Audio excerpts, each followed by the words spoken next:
I'm happy to be joined today on Primetime Local News by Angie Mellon. Angie is the Public Awareness Coordinator for the Eating Disorder Support Network of Alberta. Angie, thank you for joining us today. Thank you so much for having me. Well, Angie, you guys have an event coming up later in May, which we will get into. But first of all, I want to talk about kind of the reason for this workshop that's going to be happening. And it's basically kind of focusing on things, people in the fitness industry, people in sports. Some of the wording that's used and some of the things that are still focused on aren't really helpful for people that are dealing with eating disorders or younger people who could be influenced by this. So tell me a little bit about what you guys see and some of the wording that is happening in those industries that just don't quite sit right. Yeah, so eating disorders in the fitness industry is a huge issue. We see it a lot coming up. We see it a lot in You see it a lot in elite athletes and people who are competition focused, but you also see it happening in fitness classes and stuff like that when you'll hear a fitness instructor saying, "Oh, burn off that holiday meal," or "time to earn that dessert."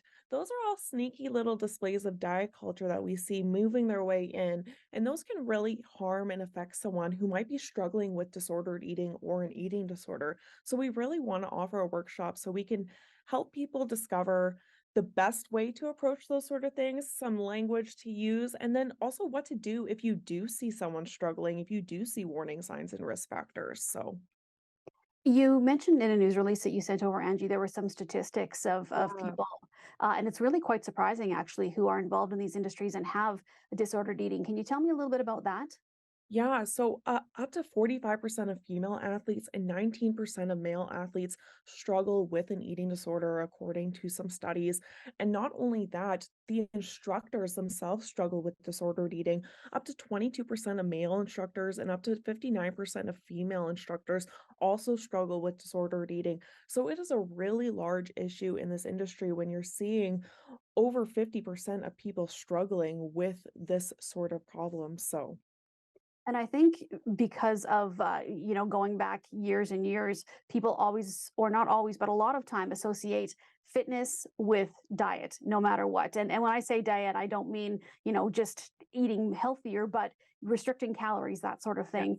How do you guys work to kind of make inroads in this because it has been ingrained for so long, Angie? So we really want to encourage fitness for enjoyment. We want you to find movement you enjoy that you want to do. So you're not going to the gym to punish yourself or to earn that dessert or earn that food. We really want you to look at the reasons behind going to the gym, behind engaging in exercise, and make sure you're doing it for reasons that will uplift you, instead of reasons that maybe are causing you to look down on yourself or that sort of thing. So we really want to encourage that. And then we also want to make sure that people who are going to the gym, once they are there, they're surrounded by a healthy, positive environment that's not going to trigger any of those negative emotions as well. Well, let's talk about this workshop that you have planned for May. Angie, what is the focus going to be in this workshop? Yeah, so we have a 2-day workshop happening in May. It's virtual and it's in person, so anyone can join.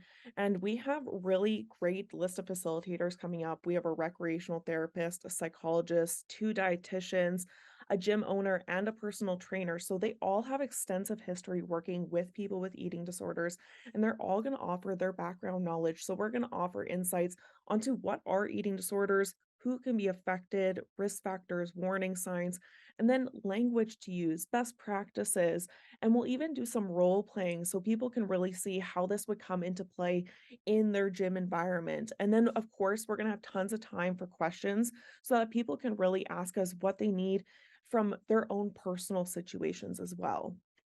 So if people from Lloydminster and the area around here can't make it to the event but would like to attend virtually, Angie, how do they sign up for that? Yeah, so just head over to our website. There's a link on our website to take you to the Eventbrite page. It's happening virtually and in person at the Van Vliet Center in Edmonton. So all are welcome to join. It will be a really great event. And it is an accredited workshop. So those fitness professionals who are looking for those continuing education credits, you do get those with our workshop. All right, Angie. Well, thank you for joining us today. And if you can just give us the website, please, just so that everybody can find it. I mean, obviously, you can find it by a Google search as well, but if you could just give us the information one more time, please. Yeah, so our website is edsna.ca, edsna.ca. All right. Well, thank you so much for joining us today, Angie. It was a pleasure speaking with you. Thank you so much, Stacey.